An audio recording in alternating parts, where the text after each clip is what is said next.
So, Unicorns Warriors Eternal is about a woman named Emma who gets a soul of a thousand-year-old sorceress shoved into her body.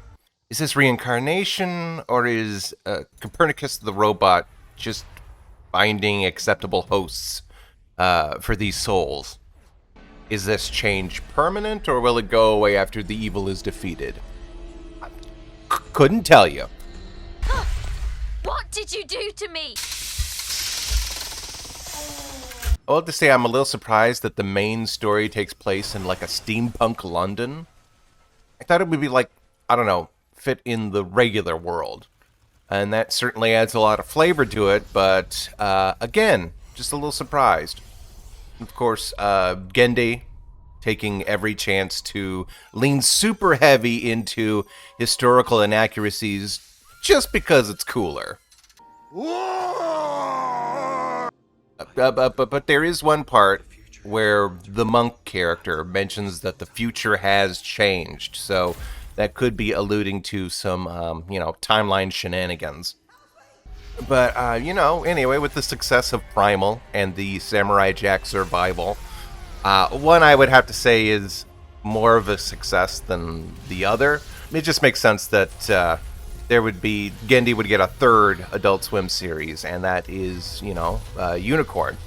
Apparently, Gendy has been working on this premise for about 20 years. Which, when I heard that, it concerned me a bit. They say you should not get too attached to your darlings. Luckily, I think Gendy and his team can totally manage this. They really haven't fumbled too hard on any of the recent projects they've done.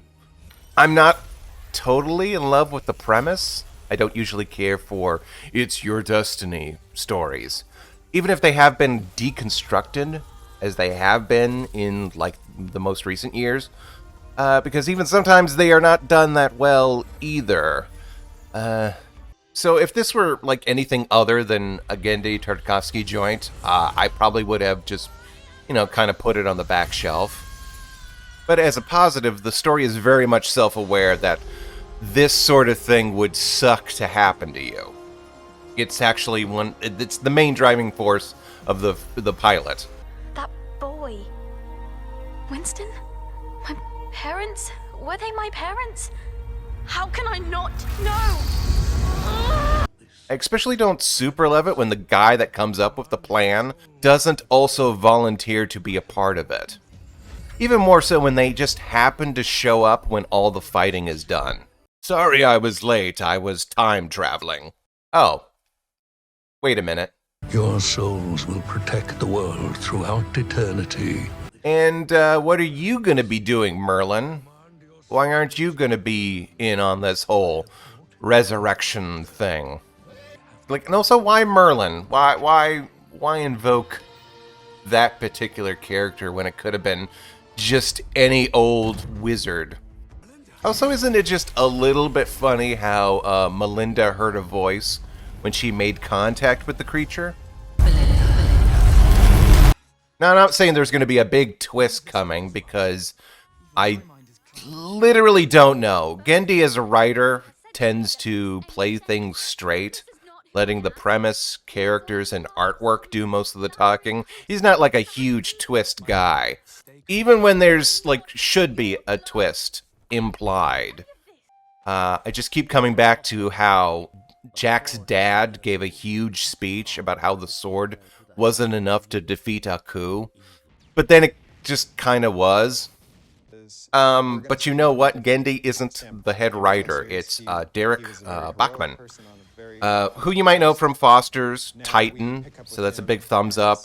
Primal, excellent. But he also, again, he did write the final season of Samurai Jack.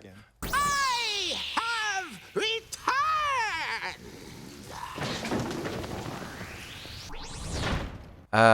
So yeah, I mean, more hits than misses, but, and I will also say that, this feels like a weaker premiere than any other of Genndy Tartakovsky's series. The fight at the start just feels really underwhelming.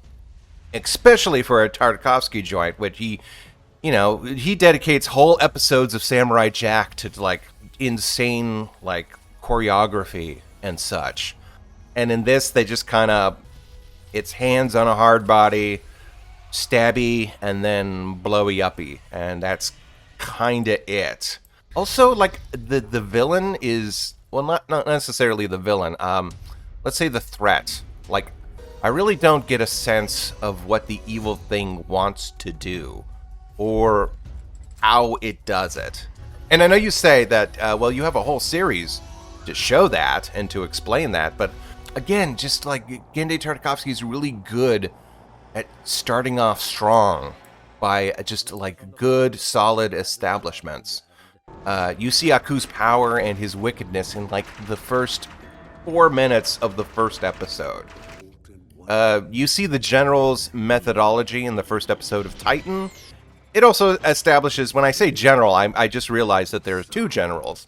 It establishes that our heroes will be dealing with problems on 2 fronts. Even in Primal, a series without that started out without a specific villain, we could see just how brutal this existence is, and how just like cutthroat all these creatures will be. Here, it's just like a big monster made out of energy.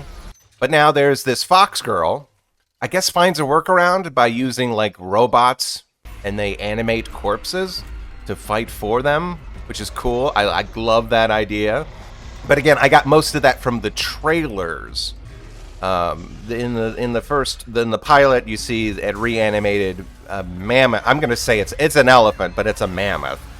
And then there seems to be a bunch of pirates. And then also you see Cosmic Fox. I think that's what they're calling her. She has some like green magic. It feels like the heroes are causing more damage than the villains, which I'm sure that's done on purpose to show how just disruptive this is to their lives, to set up the fact that for some reason this particular cycle is not running as smooth. Emma has too much emotional connection to her life, and that's really messing with her. And it's the main crux or the pushing force of this pilot. And Alfie seems to be too much of a kid to keep his focus. Like he is easily distracted by all his expanded cosmic consciousness. Although he does seem to be in a unique position, since he is able to sort of perceive souls. I think he might be the only teammate that is able to talk to his counterpart. By the way, aside from Kunpern, Emma's design stands out the most. She's got a cute little Betty Boop head.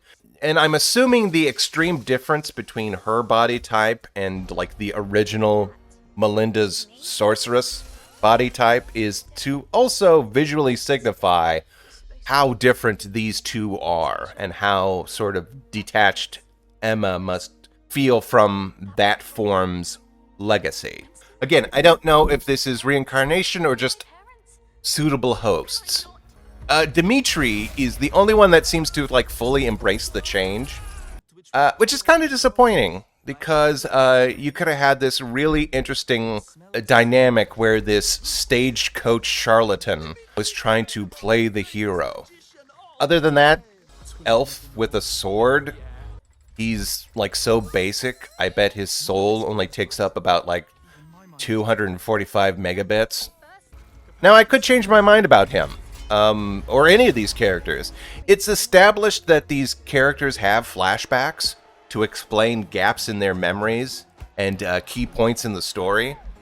So, like, I'm fully expecting whole episodes dedicated to exploring these characters' origins, like the heroes and the hosts. Oh, and by the way, props to Emma's fiancé. He seemed like a pretty cool dude. But again, I think that was the point, to make this hurt as much as possible. They really play that up at the beginning with the wedding. And they could have made him like a nothing character, like pompous, or just like a cardboard cutout. But again, I like the fact that they really went the extra mile. Every character really stands out in this. circling back onto the villain, I know from the trailers that it's some sort of fox girl. Whether she is the main villain or just works for the giant energy monster is yet to be seen. What we do know is that she has more than an adequate proficiency at like steampunk robotics, and she has an ass and knows how to use it. I want to say Gendy knew exactly what he was doing with this sort of character. Taking bets, who's getting like a 6th Power Ranger vibe off of her design? Oh, I should also just say about Copernicus. Awesome. He's hands down the best thing about this whole thing. His design is really, really great. He's a robot with a top hat and these little like rubber arms. And because his design is basically an orb, he can change into all sorts of shapes that are required. And also he seems to just have like a kind of Felix the Cat's magic bag sort of situation going on. And in a weird way, I think he complements these sort of mystical heroes because they are meant to be there to fight, usually this energy monster. Again, I'm kind of getting this J.J. Rowland's. Yeah, okay, cool. You know, like what's in the box storytelling, and that, just, I don't know. It doesn't seem like Gende. I am definitely getting an Osuma Tuzaki vibe off of this art style. Like, Alfie just looks like Astro Boy. Also, a lot of Popeye. You could tell after the movie was canceled, Gende and his crew probably just had to get that all out. And even though I feel that the premise is a little fuzzy, the world feels fleshed out and amazing because... just because that's one of the hallmarks of Gendy's work. You can get a read of almost every character just from a single glance. And of course there's that playfulness inherent to like all his projects.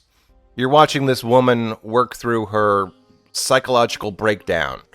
And then all of a sudden there's this goofy ass giraffe right in front of you and it's delightful. Overall, this really was enjoyable. The artwork is fantastic, and the pacing is tight and solid, despite the mystery of it all. Again, I find the premise a little frustrating, but I am intrigued to see where it's going. So why is it called Unicorn? What thematic or cultural significance could Gende be invoking here? Oh wait, it's because a unicorn shows up once. Oh, okay.